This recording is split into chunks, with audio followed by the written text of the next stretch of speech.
اعوذ باللہ من الشیطان الرجیم بسم اللہ الرحمن الرحیم رب اشرح لی صدری ویسر لی امری واحلل عقدۃ من لسانی یفقہوا قولی۔ السلام علیکم ورحمۃ اللہ وبرکاتہ۔ آج ہم سورہ انعام کا 9واں رکوع شروع کرتے ہیں۔ بسم اللہ الرحمن الرحیم۔ قل اندعو من دون اللہ ما لا ينفعنا ولا يضرنا ونرد على اعقابنا بعد اذ هدانا الله كالذي استهوته الشياطين في الأرض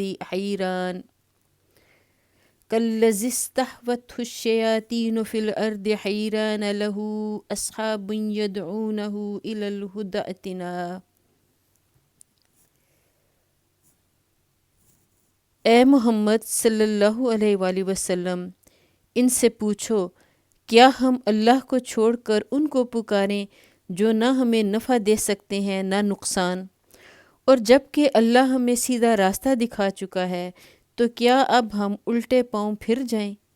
کیا ہم اپنا حال اس شخص کا سا کر لیں جسے شیطانوں نے صحرا میں بھٹکا دیا ہو اور وہ حیران و سرگردان پھر رہا ہو، حالانکہ اس کے ساتھی اسے پکار رہے ہوں کہ ادھر آ، یہ سیدھی راہ موجود ہے۔ قل ان ھدی اللہ ھو الھدی وامرنا لنسلم لرب العالمین وان اقیموا الصلاة واتقوہ وھو الذی الیہ تحشرون۔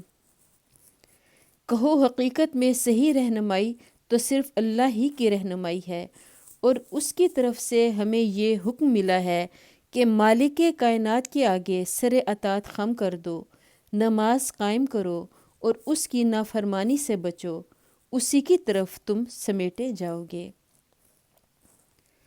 وَهُوَ الَّذِي خَلَقَ السَّمَاوَاتِ وَالْأَرْضَ بِالْحَقِّ، وہی ہے جس نے آسمان و زمین کو برحق پیدا کیا ہے۔ قرآن مجید میں یہ بات جگہ جگہ بیان کی گئی ہے کہ اللہ نے زمین اور آسمان کو برحق پیدا کیا ہے یا حق کے ساتھ پیدا کیا ہے۔ یہ ارشاد بہت وسیع معانی پر مشتمل ہے۔ اس کا ایک مطلب یہ ہے کہ زمین اور آسمانوں کی تخلیق محض کھیل کے طور پر نہیں ہوئی ہے۔ یہ کسی بچے کا کھلونا نہیں ہے کہ محض دل بہلانے کے لیے وہ اس سے کھیلتا رہے اور پھر یوں ہی اسے توڑ پھوڑ کر پھینک دے۔ دراصل یہ ایک نہایت سنجیدہ کام ہے جو حکمت کی بنا پر کیا گیا ہے۔ ایک مقصد عظیم اس کے اندر کار فرما ہے، اور اس کا ایک دور گزر جانے کے بعد ناگزیر ہے کہ خالق اس پورے کام کا حساب لے جو اس دور میں انجام پایا ہو، اور اسی دور کے نتائج اور دوسرے دور کی بنیاد رکھے۔ یہی بات ہے جو دوسرے مقامات پر یوں بیان کی گئی ہے: ربنا ما خلقت ھذا باطلا، اے ہمارے رب، تو نے یہ سب کچھ فضول پیدا نہیں کیا ہے۔ اور وما خلقنا السماء والارض وما بینہما لاعبین، ہم نے آسمان و زمین اور ان چیزوں کو جو آسمان و زمین کے درمیان ہیں کھیل کے طور پر پیدا نہیں کیا ہے۔ اور افحسبتم انما خلقناکم عبثا وانکم الینا لا ترجعون، تو کیا تم نے یہ سمجھ رکھا ہے کہ ہم نے تمہیں یوں ہی فضول پیدا کیا ہے اور تم ہماری طرف واپس نہ لائے جاؤ گے؟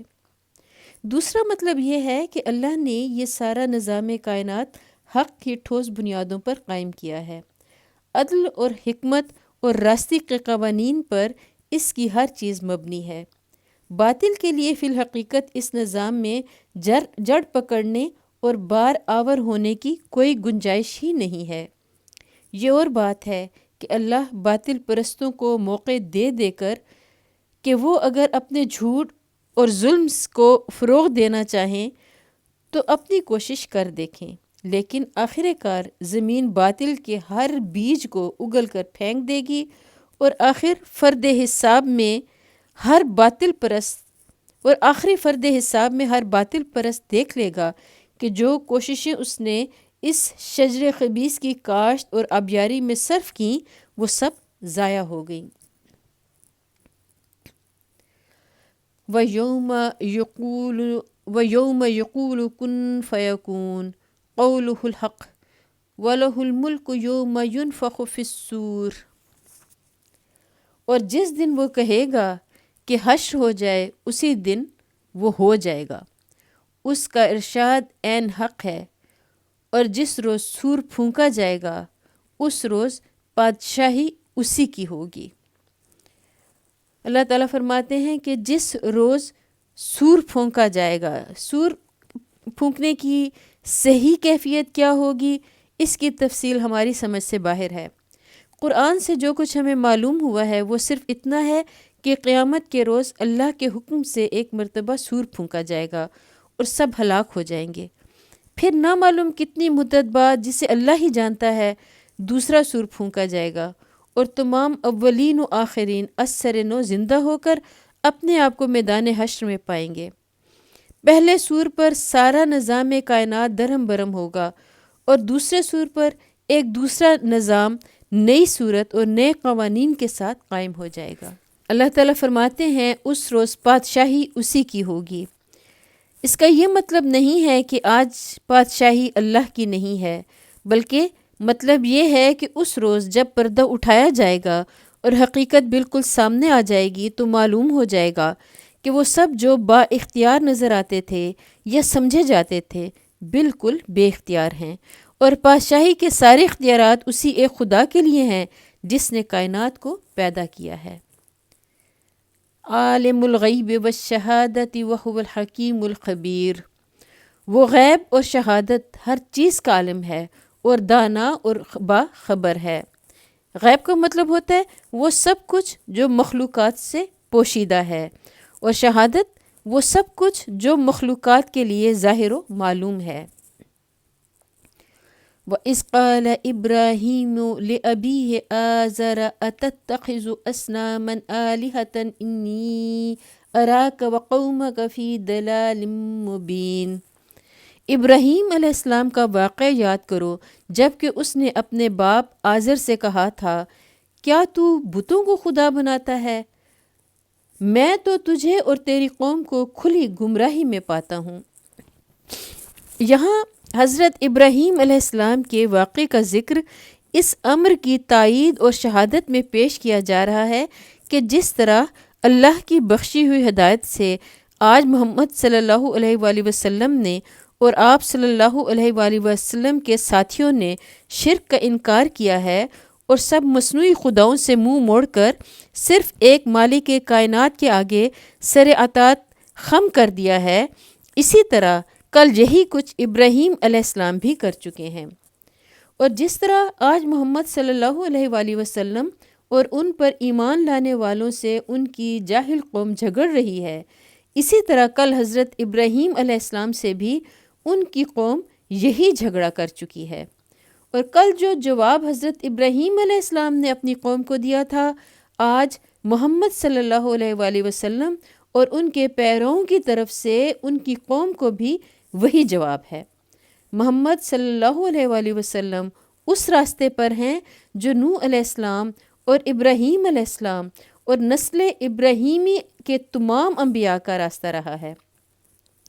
اب جو لوگ ان کی پیروی سے انکار کر رہے ہیں انہیں معلوم ہو جانا چاہیے کہ وہ انبیاء کے طریقے سے ہٹ کر ضلالت کی راہ پر جا رہے ہیں۔ وَكَذَلِكَ نُرِي إِبْرَاهِيمَ مَلَكُوتَ السَّمَاوَاتِ وَالْأَرْضِ وَلِيَكُونَ مِنَ الْمُوقِنِينَ۔ ابراہیم علیہ السلام کو ہم اسی طرح زمین اور آسمانوں کا نظام سلطنت دکھاتے تھے، اور اس لیے دکھاتے تھے کہ وہ یقین کرنے والوں میں سے ہو جائے۔ یعنی جس طرح تم لوگوں کے سامنے آثار کائنات نمایاں ہیں اور اللہ کی نشانیاں تمہیں دکھائی جا رہی ہیں، اسی طرح ابراہیم علیہ السلام کے سامنے بھی یہی آثار تھے اور یہی نشانیاں تھیں، مگر تم لوگ انہیں دیکھنے پر بھی اندھوں کی طرح کچھ نہیں دیکھتے، اور ابراہیم علیہ السلام نے انہیں آنکھیں کھول کر دیکھا۔ یہی سورج اور چاند اور تارے جو تمہارے سامنے طلوع و غروب ہوتے ہیں اور روزانہ تم کو جیسا گمراہ طلوع ہوتے وقت پاتے ہیں ویسا ہی غروب ہوتے وقت چھوڑ جاتے ہیں۔ انہی کو اس آنکھوں والے انسان نے بھی دیکھا تھا اور انہی نشانات سے وہ حقیقت تک پہنچا تھا۔ فلما جن علیہ اللیل رأى کوکبا قال ھذا ربی فلما افل قال لا احب الآفلین۔ چنانچہ جب رات اس پر طاری ہوئی تو اس نے ایک تارا دیکھا، کہا یہ میرا رب ہے، مگر جب وہ ڈوب گیا تو بولا ڈوب جانے والوں کا تو میں گرویدہ نہیں ہوں۔ فلما رأى القمر بازغا قال ھذا ربی فلما افل قال لئن لم يهدني ربی لأکونن من القوم الضالین۔ پھر جب چاند چمکتا نظر آیا تو کہا یہ ہے میرا رب، مگر جب وہ بھی ڈوب گیا تو کہا اگر میرے رب نے میری رہنمائی نہ کی ہوتی تو میں بھی گمراہ لوگوں میں شامل ہو گیا ہوتا۔ فلما رأى الشمس بازغة قال ھذا ربی ھذا اکبر فلما افلت قال یا قوم انی بریء مما تشرکون۔ پھر جب سورج کو روشن دیکھا تو کہا یہ ہے میرا رب، یہ سب سے بڑا ہے، مگر جب وہ بھی ڈوبا تو ابراہیم علیہ السلام پکار اٹھا اے برادران قوم، میں ان سب سے بیزار ہوں جنہیں تم خدا کا شریک ٹھہراتے ہو۔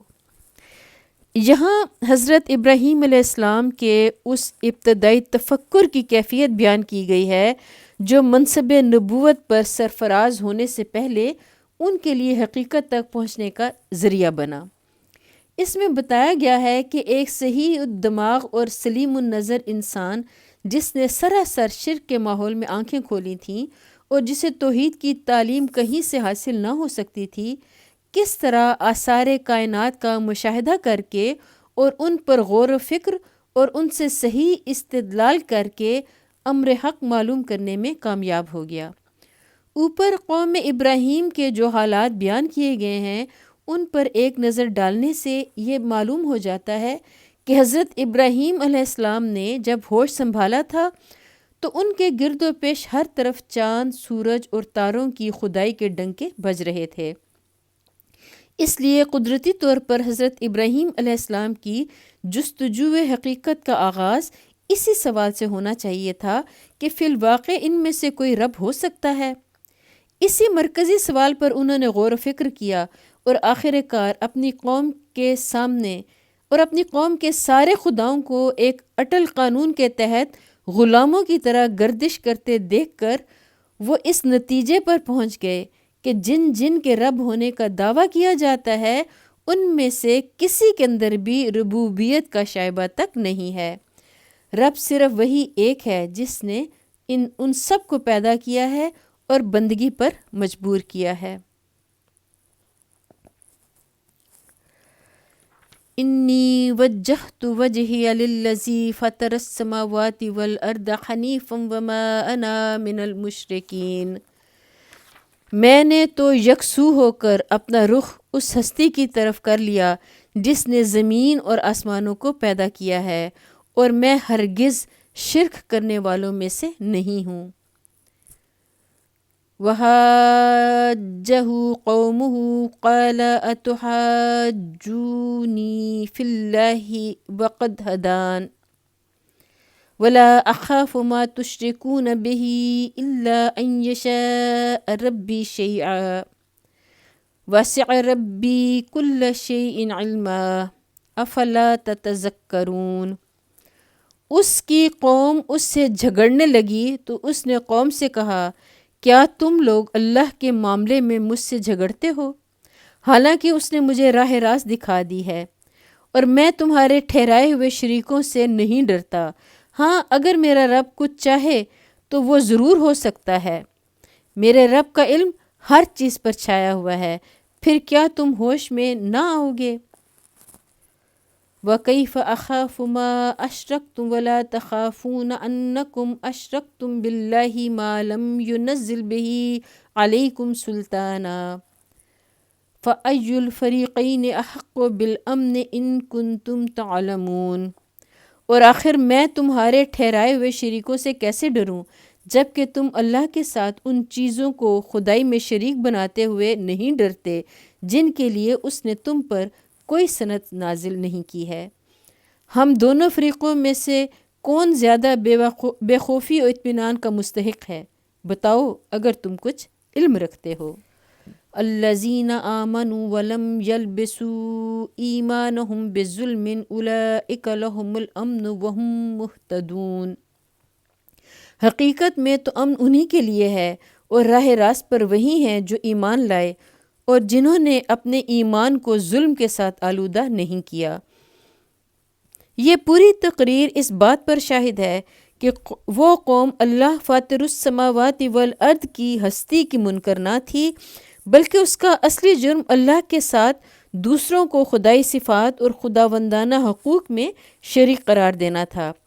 اول تو حضرت ابراہیم علیہ السلام خود ہی فرما رہے ہیں کہ تم اللہ کے ساتھ دوسری چیزوں کو شریک کرتے ہو۔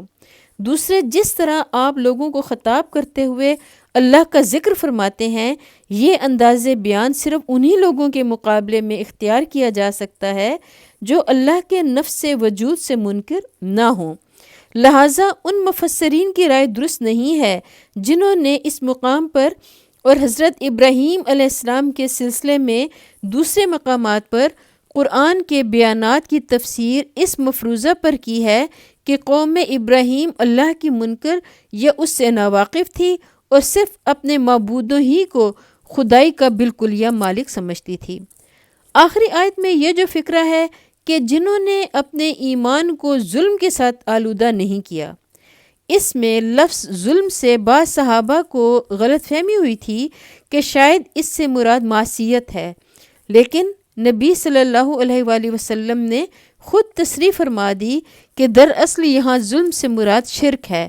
لہٰذا اس آیت کا مطلب یہ ہوا کہ جو لوگ اللہ کو مانیں اور اپنے اس ماننے کے ساتھ مشرکانہ عقیدہ و عمل سے آلودہ اور اپنے اس ماننے کو کسی مشرکانہ عقیدہ و عمل سے آلودہ نہ کریں، امن صرف انہی کے لیے ہے اور وہی راہ راست پر ہیں۔ سورہ انعام کا 9واں رکوع یہاں مکمل ہوتا ہے۔ اللہ تعالی ہمیں توفیق عطا فرمائے کہ ہم نے جو پڑھا جو سنا اس پر بہترین طریقے سے عمل کر سکیں۔ اللہ تعالی ہمارے گناہوں کو معاف فرمائے۔ قرآن مجید پڑھتے ہوئے مجھ سے غلطی ہو گئی ہو تو اللہ تعالی مجھے معاف فرمائے، آمین۔